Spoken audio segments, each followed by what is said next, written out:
అందరికీ నమస్కారం. ఈరోజు మధ్యాహ్నం కొన్ని ప్రచార మాధ్యమాల్లో రాయచోటి నియోజకవర్గాన్ని మదనపల్లి జిల్లాలో కలుపుతారని వార్తలు చూస్తున్నాం. దయచేసి నేను ఒకటే విజ్ఞప్తి చేస్తున్నా రాయచోటి నియోజకవర్గ ప్రజలకు, తప్పకుండా అన్నమయ్య జిల్లా కేంద్రంగా రాయచోటి ఉంటుందని గతంలో మన ముఖ్యమంత్రి గారు మనకు చెప్పడం జరిగింది.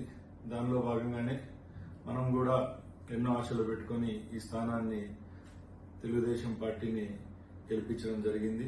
తప్పకుండా ఇది తుది నిర్ణయం కాదు. నేను ఇప్పుడే విజయవాడకి వెళ్తున్నా.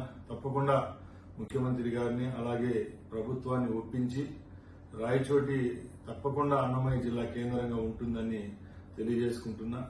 ఎవరు ఎక్కడ అసహనం వ్యక్తం చేయొద్దండి. తప్పకుండా ఇది ప్రజల కోసం పనిచేసే ప్రభుత్వం.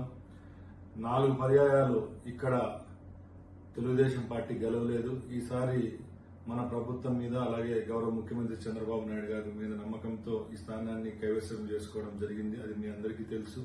మీరందరూ ఈ ప్రభుత్వం మీద, నా మీద, ముఖ్యమంత్రి గారి మీద పెట్టిన నమ్మకాన్ని ఒమ్ము చేయకుండా తప్పకుండా ఈ నిర్ణయాన్ని వెనక్కు తీసుకునే విధంగా చర్యలు తీసుకుంటాం. అలాగే నేను ఒకటే చెప్తున్నా, ఇది తుది నిర్ణయం కాదు, ఇంకా టైం ఉంది.